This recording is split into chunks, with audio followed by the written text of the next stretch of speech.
আসসালামু আলাইকুম। ১ minute internet বন্ধের পরিকল্পনা অবশেষে বাদ। কী ধরনের পরিকল্পনা? এই ধরনের চিন্তা মাথায় আসে কিভাবে? আমি বুঝতে পারি না দর্শক।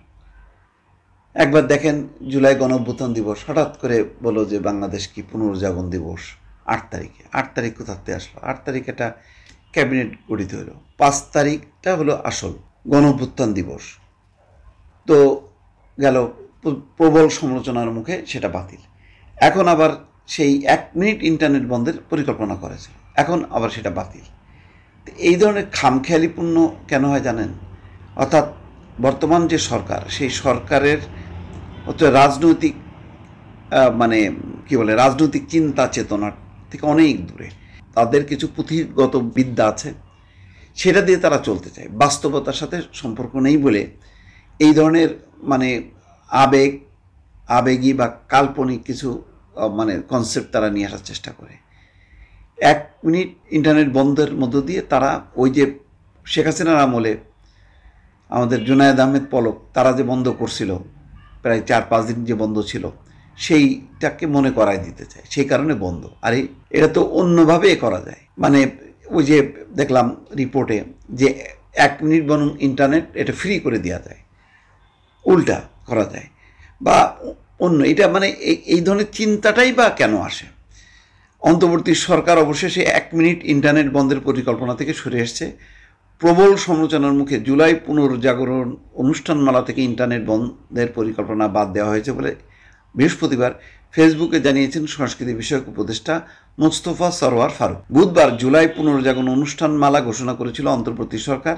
গতকাল রাতে প্রধান উপদেষ্টার ভেরিফাইড ফেসবুক পেজ থেকে এই অনুষ্ঠানমালার বিস্তারিত প্রকাশ করা হয়।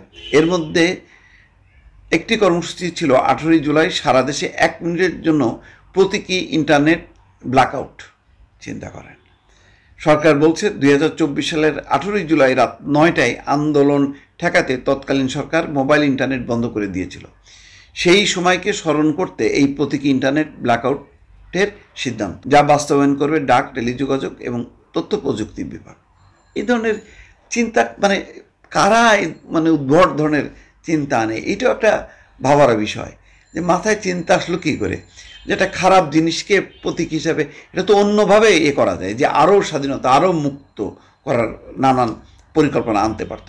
খারাপ জিনিসটাকে এখন হাসিনা সরকার 10টা থাপ্পড় মারছে বলে আমি কি প্রতীক হিসেবে একটা থাপ্পড় দিয়ে ওটাতে স্মরণ করাবো? তবে সরকার এমন সিদ্ধান্ত নানা সমালোচনা জন্ম দেয় সামাজিক যোগাযোগ মাধ্যম ফেসবুক জুড়ে। নেটিজেনরা এই ধরনের পরিকল্পনাকে সস্তা চিন্তা বলেছেন, আবার কেউ কেউ আবার একদিন ইন্টারনেট ফ্রি করে দেওয়ারও দাবি জানিয়েছেন।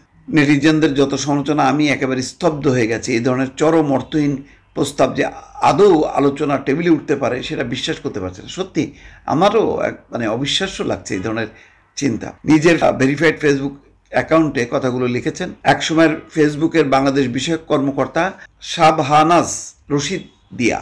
অন্তর্বর্তী সরকারের পক্ষ থেকে ৮ই জুলাই ১ মিনিটের জন্য ইন্টারনেট বন্ধের কর্মসূচি ঘোষণার প্রতিক্রিয়ায় গতকাল তিনি একথা লেখেন।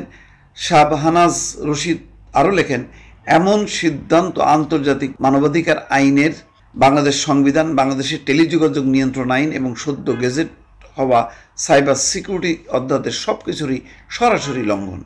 শাবহানাজ রশিদের আশঙ্কা, এমন সিদ্ধান্ত অত্যন্ত বিপজ্জনক নজির স্থাপন করবে, যাতে বর্তমান এবং ভবিষ্যতে কোনো সরকার অনায়াসে কোনো অর্থপূর্ণ বা আইনসম্মত কারণ ছাড়া ইন্টারনেট বন্ধের চিন্তা করতে পারে।